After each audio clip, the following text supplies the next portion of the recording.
हिंद महासागर में एक ऐसी हलचल हो रही है जिसने बीजिंग से लेकर दिल्ली तक सभी को चौंका दिया है।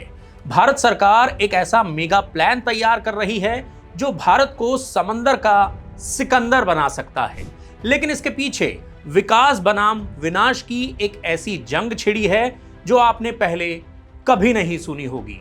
आज के इस वीडियो में हम ग्रेट निकोबार प्रोजेक्ट की पूरी इनसाइड स्टोरी को समझेंगे कि आखिर क्या है ये ग्रेट निकोबार प्रोजेक्ट, कैसे ये बदल देगा भारत की अर्थव्यवस्था, चीन को काउंटर करने के लिए कैसे साबित होगा ये भारत का सबसे बड़ा ब्रह्मास्त्र, क्यों हो रहा है इस प्रोजेक्ट को लेकर बवाल।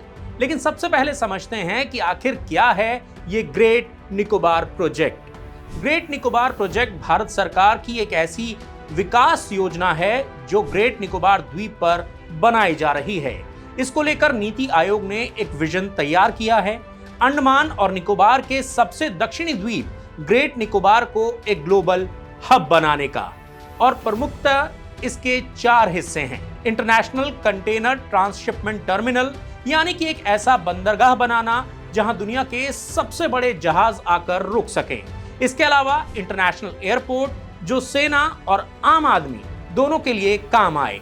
इसके अलावा पावर प्लांट, गैस और सौर ऊर्जा से चलने वाला आधुनिक संयंत्र, ग्रीनफील्ड टाउनशिप, एक ऐसा नया शहर जो व्यापार और पर्यटन का केंद्र होगा।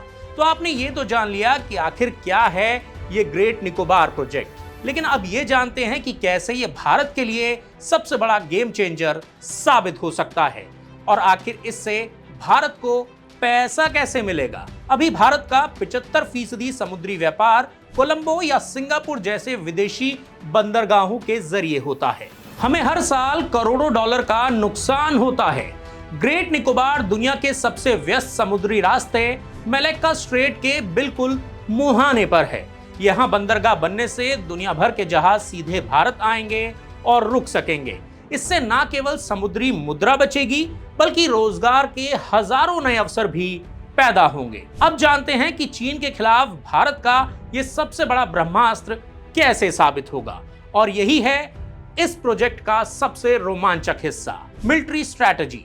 चीन की आक्रामकता का सबसे बड़ा जवाब ग्रेट निकोबार में छिपा है, क्योंकि चीन का लगभग 70 से 80% कच्चा तेल आयात और निर्यात होता है स्ट्रेट ऑफ मलक्का से। इसे चीन का मलक्का डिलेमा भी कहा जाता है। लेकिन अब भारत चीन की इसी ताकत को उसकी कमजोरी बनाने की कोशिश कर रहा है। चीन से युद्ध या तनाव की स्थिति में भारतीय नौसेना ग्रेट निकोबार बेस का इस्तेमाल कर स्ट्रेट ऑफ मलक्का को ब्लॉक कर सकती है, यानी कि चीन की सांसों को रोक सकती है। इससे चाइना की ऊर्जा सप्लाई और अर्थव्यवस्था पूरी तरह से ठप पड़ सकती है। इसके अलावा अपने इस ग्रेट निकोबार प्रोजेक्ट से भारत एक तीर से दो शिकार करने वाला है। एक तरफ तो भारतीय नौसेना स्ट्रेट ऑफ मलक्का को ब्लॉक कर चीन की सांसें थाम सकती है, वहीं दूसरी तरफ चीन म्यांमार, श्रीलंका और मालदीव में बंदरगाह बनाकर भारत को घेरने की स्ट्रिंग ऑफ पर्ल्स की रणनीति पर काम कर रहा है। लेकिन ग्रेट निकोबार प्रोजेक्ट चीन की इस घेराबंदी को तोड़ने के लिए भारत के लिए फॉरवर्ड डिफेंस लाइन का भी काम करेगा। चलिए, हमने इस प्रोजेक्ट की खासियत तो जान ली, लेकिन अब बात कर लेते हैं इसको लेकर हो रहे विरोध की। आखिर क्यों इस प्रोजेक्ट को विकास के नाम पर विनाश कहा जा रहा है? इसका विरोध क्यों हो रहा है? सिक्के का एक पहलू तो आपने देख लिया, अब समझिए दूसरे पहलू को, जो कि बहुत ही डरावना है। इसे भारत के आधुनिक इतिहास का सबसे विनाशकारी प्रोजेक्ट भी कहा जा रहा है, क्योंकि इसको पूरा करने के लिए जंगलों का सफाया करना होगा।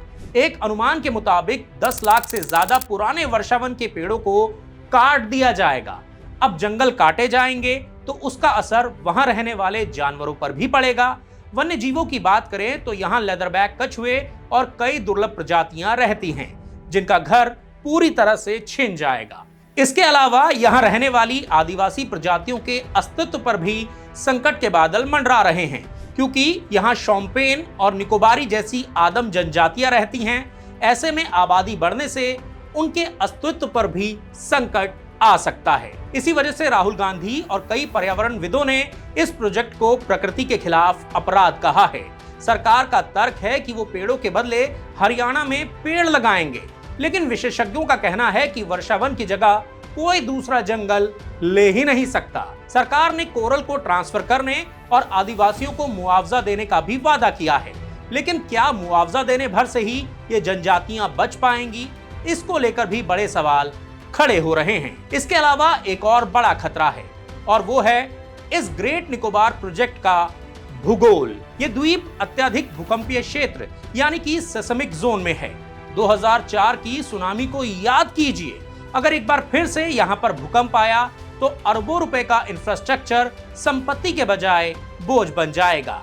इसके अलावा मुख्य भूमि से 1000 समुद्री मील दूर एक लॉजिस्टिकल चेन की रक्षा करना अपने आप में एक बड़ी चुनौती होगी। इसके अलावा यह भी आरोप लगाया जा रहा है कि प्रोजेक्ट की मंजूरी से जुड़ी कई बातें जनता से छिपाई जा रही हैं, ताकि बिना किसी शोर शराबे के काम शुरू हो सके। तो ऐसे में अब सवाल ये उठता है कि क्या भारत की सुरक्षा के लिए प्रकृति की बलि देना जरूरी है?